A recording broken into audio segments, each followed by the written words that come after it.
বিধানসভা স্পিকার হলেন রথীন্দ্রনাথ বসু এবং স্পিকার হওয়ার পর এটা ধন্যবাদ জ্ঞাপন অধিবেশন হলেও সেখানে বিরোধীরা একে একে নিজেদের বক্তব্য রাখার সময় ভোট পরবর্তী হিংসার প্রসঙ্গ এলো, বিরোধীদের বলার অবকাশের প্রসঙ্গ এলো এবং পূর্ববর্তী সরকারের আমলে কিভাবে বিরোধীদের গলা বন্ধ করে দেওয়া হয়েছিল, কণ্ঠস্বর বন্ধ করে দেওয়া হয়েছিল, সেই প্রসঙ্গ একে একে উঠে এলো বিরোধী অবস্থায় থাকাকালীন বিজেপি নেতা কর্মীরা ঠিক কতটা যন্ত্রণা ভোগ করেছেন তাদের কথা। আইএসএফ এর বিধায়কের মুখে উঠে এলো কিভাবে শাসক থাকাকালীন তৃণমূল অত্যাচার চালিয়েছে, বিরোধীদের কণ্ঠ রোধ করেছে এইভাবে বিধানসভাতেই। এবং সেখানেই উঠে এলো মুখ্যমন্ত্রীর বক্তব্য, যে মুখ্যমন্ত্রী বললেন বিরোধীদের বলার জন্য সমান সময় থাকবে শাসকের মতোই। যিনি বললেন বিধানসভা কোনোভাবেই মারামারির জায়গা নয়, কথা বলতে দিন। যখন বিরোধী দলনেতা হিসেবে শোভনদেব বক্তব্য রাখছিলেন, তার বক্তব্যের বিরোধিতায় বিভিন্ন আওয়াজ উঠে আসছিল, ঠিক তখন শুভেন্দু অধিকারী তিনি হস্তক্ষেপ করেন এবং বলেন বলতে দিন, বিরোধীদের বলার পরিসর দরকার, যা আগের সরকার দেয়নি।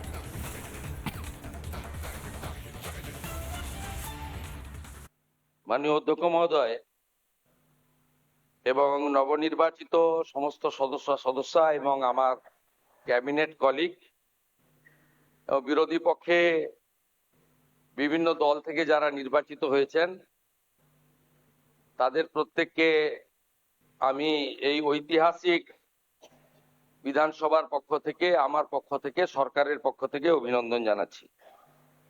আমি প্রথমেই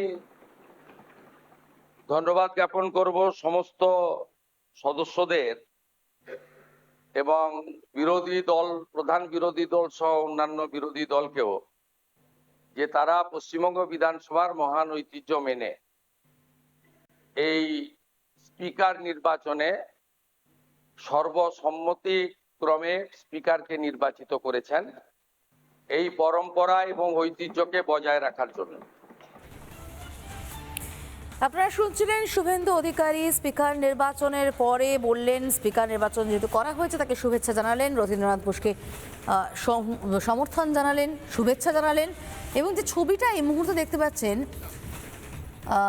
পাচ্ছেন স্পিকারকে যখন একেবারে শুভেন্দু অধিকারী নিয়ে গিয়ে নিজের সিটে বসিয়ে দিচ্ছেন এবং স্পিকারকে সে শুভেচ্ছা জানাচ্ছেন একে একে প্রাক্তন অধ্যক্ষ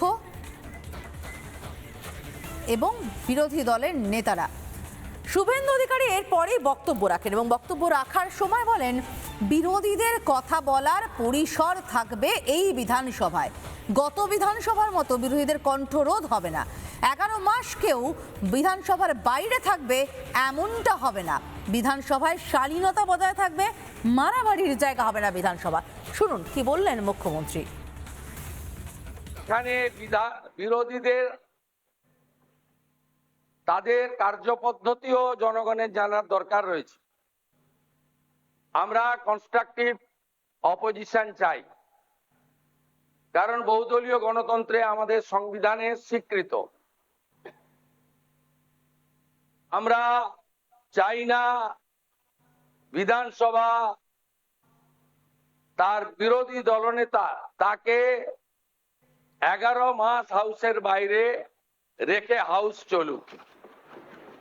আমরা চাই না কোনো বিধায়ক শারীরিকভাবে নিগৃহীত হয়ে কোনো হসপিটালে বা ডাক্তারের কাছে যাক, এটা মারামারি করার জায়গা নয়।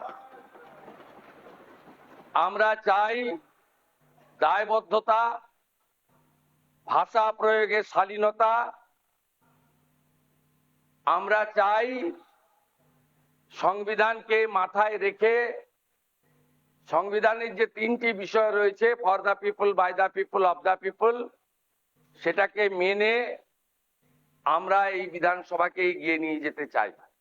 বিরোধীদের আশ্বস্ত করতে চাই যে সংবিধানের পরিভাষা, বিধানসভা সংসদীয় গণতন্ত্রে house belongs to opposition, final decision অধ্যক্ষ নেবেন, কিন্তু আলোচনায় অংশগ্রহণের ক্ষেত্রে, সময় বরাদ্দর ক্ষেত্রে সরকারের ভূমিকা, সরকারি দলের ভূমিকা আমি পরিষ্কার করতে চাই।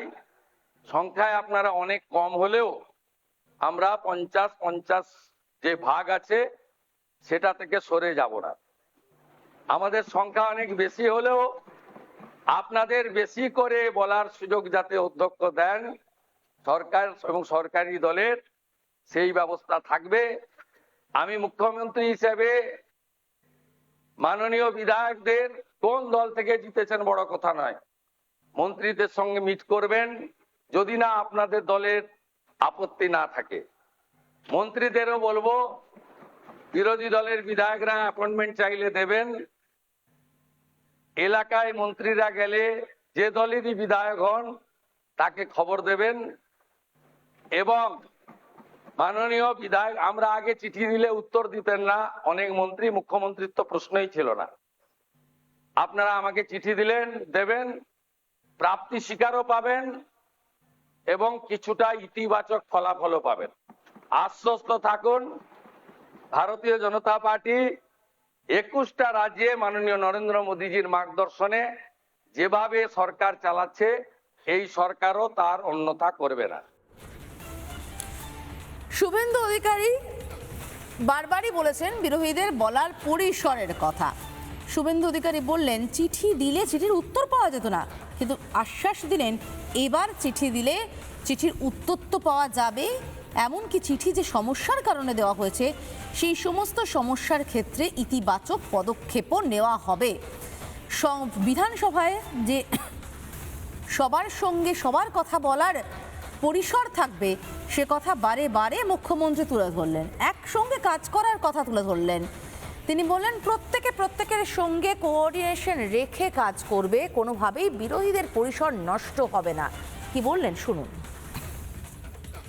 আমি আশা করব এবারের বিধানসভা পশ্চিমবঙ্গের মানুষের আশা ভরসা প্রত্যাশা পূরণের ক্ষেত্রে অত্যন্ত গুরুত্বপূর্ণ একটা ভূমিকা গ্রহণ করবে। আমি এই বিধানসভায় চতুর্থবারের জন্য নির্বাচিত এবং আমার 2006, 2016, 2021-এর অভিজ্ঞতা আজকে আমি অম্লমধুর অভিজ্ঞতা, সেটা আমি তুলে ধরতে চাই না। আমি চাই যে সমস্ত পুরানো যা আমাদের ভুল ত্রুটি বিচ্যুতি বা আমাদের যে সংসদীয় গণতন্ত্রের একটা বিরাট পরম্পরা রয়েছে, সেটাকে আমরা কখনোই দৃষ্টান্তমূলক হিসেবে না ধরে আমাদের সংবিধান, বিধানসভার নিজস্ব রুলস এবং বহুদলীয় গণতন্ত্রের যে পরম্পরা রয়েছে সেটা আমরা মেনেই এই বিধানসভায় অংশগ্রহণ করব এবং আলোচনায় আমরা নিজেদের মতামত রাখব। বারে বারে কিন্তু মুখ্যমন্ত্রী নিজের কথা বারে বারে বললেন যে কনস্ট্রাকটিভ কাজের কথা, দায়বদ্ধতার কথা, ভাষা প্রয়োগের স্বাধীনতার কথা এবং সবাইকে নিয়ে এগোনোর কথা। এবং এবার নানা ধরনের কন্টেন্ট দেখার জন্য লাইক করুন, শেয়ার করুন আমাদের ফেসবুক পেজ, সাবস্ক্রাইব করুন আমাদের ইউটিউব চ্যানেল। পাশাপাশি অন্যান্য ব্রেকিং নিউজের জন্য অবশ্যই চোখ রাখুন রিপাবলিক বাংলায়।